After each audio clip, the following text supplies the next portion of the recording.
आप देख रहे हैं इंडिया टाउन न्यूज, भारत की बात। नमस्कार, आप देख रहे हैं इंडिया टाउन न्यूज और मैं हूं आपके साथ मर्सी। आज हम आपको भरतपुर जिले से आई एक बेहद चौंकाने वाली और चिंताजनक खबर दिखाने जा रहे हैं। ये खबर न केवल पर्यावरण की दुर्दशा को उजागर करती है, बल्कि स्थानीय प्रशासन की निष्क्रियता और लापरवाही पर भी बड़ा सवाल खड़ा करती है। भरतपुर के कोटाडोल तहसील क्षेत्र में कई गांवों में फलदार पेड़ों की अवैध कटाई धड़ल्ले से जारी है।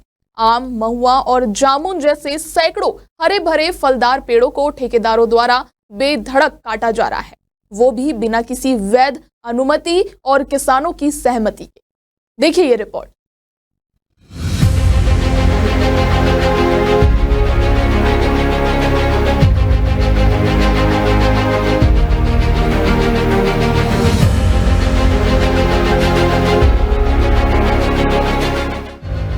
ये घटना ग्राम पंचायत रामपा, कमरजी, नेरुआ, कारीमाटी, खमरौद, भगवानपुर और अख्तवार जैसे इलाकों में लगातार देखी जा रही है।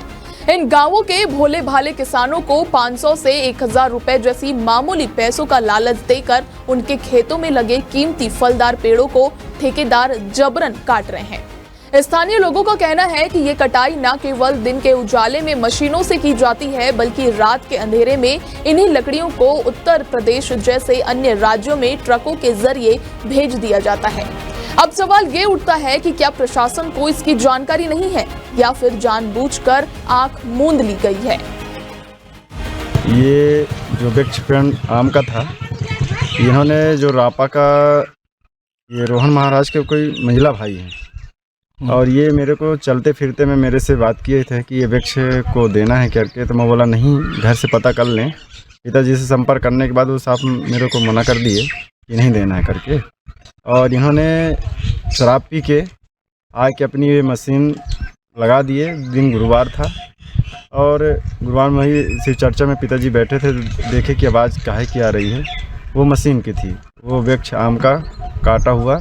जब उस टाइम पे पहुँचे जिस टाइम पे ये आधा कट गई थी, तो पिताजी ने ही बोले कि इसको जब काटे दिए हो तो इसको पूरा काट दो। वो गिरा दिया। गिराने के बाद जब उनसे बात हुई कि आपसे बात किनसे हुई, तो बोलते आपके बेटे से बात हुई है। फिर वहाँ पे वो तुरंत फ़ोन लगवाए, मेरे से बात किए और पिताजी जब बात किए कि बोले कि आप वृक्ष काटने के लिए बोले हो क्या। मैं बोला नहीं, मेरे से पहले चर्चा किए थे कि वृक्ष काटना है करके। तो मैं मना कर दिया था कि मैं नहीं, बिना पिताजी के आदेश से नहीं काटना है। उन्होंने आके बिना अनुमति से किसी से पूछे और आके काट दिए। किसी से कोई संपर्क नहीं है, ना गांव वाले से किसी से पूछा गया। और यहाँ से 2 कदम आगे चल के भी कुछ वृक्ष काटा गया है, वो भी बिना अनुमति के काटा गया। और ये अकेली घटना नहीं है, ऐसी कई कहानियां सामने आई हैं जो प्रशासन की नींद तोड़ने के लिए काफी है। ग्राम पंचायत नेरुआ, आपके पट्टे की जमीन से आम के पेड़ को काटा गया है। काटा गया है। आपसे अनुमति लिया गया था क्या? नहीं लिया है। मैं कोटाडोल जनकपुर से आए थे जी। तो कोटाडोल में हमारे बहू दुल्हिया वो बताए कि नहीं चले जा तू घर में बुलाए हैं, आम को कटवा दिए। तो मैं बोला कि कौन कटवाया है, तो बोले कि धर्मपाल। पूरे पेड़ में फल लगा था? पूरा पेड़ में फल लगा था। ये कौन सा गांव है? करचा। ये जामुन का पेड़ कितने में ठेकेदार को आप बेच दिए? अरे 1000। 1000 रुपये में पेड़ को ले गया ठेकेदार। कितने पेड़ कटवाए हैं कुल?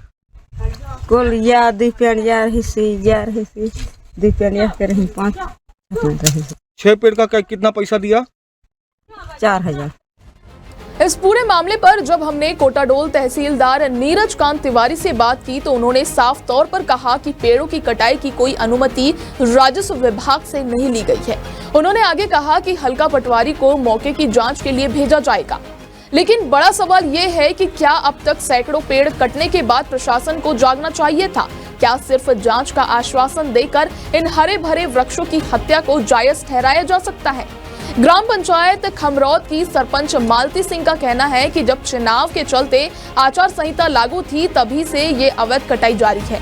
ना तो ग्राम पंचायत से अनुमति ली गई और ना ही किसानों की सहमति ली गई। ये हरे भरे पेड़ सिर्फ पेड़ नहीं थे, ये ग्रामीणों के जीवन का हिस्सा थे।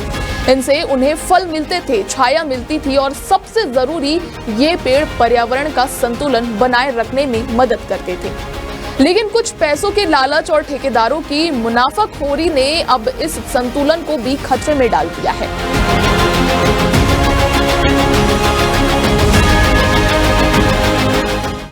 अब वक्त आ गया है कि प्रशासन इस मामले को गंभीरता से ले और दोषियों के खिलाफ सख्त कार्रवाई करे। साथ ही ये भी सुनिश्चित करे कि भविष्य में ऐसी घटनाएं ना दोहराई जाएं। ये मुद्दा सिर्फ भरतपुर या कोटाडोल तक सीमित नहीं है, ये पूरे प्रदेश और देश का सवाल है। क्या हम विकास के नाम पर अपने पर्यावरण की बलि दे सकते हैं? फिलहाल के लिए इतना ही, लेकिन इंडिया टाउन न्यूज इस पूरे मामले पर लगातार नजर बनाए हुए हैं और हम आपको आगे भी अपडेट देते रहेंगे। फिलहाल के लिए मुझे दीजिए इजाजत और आप देखते रहिए इंडिया टाउन न्यूज, भारत की बात।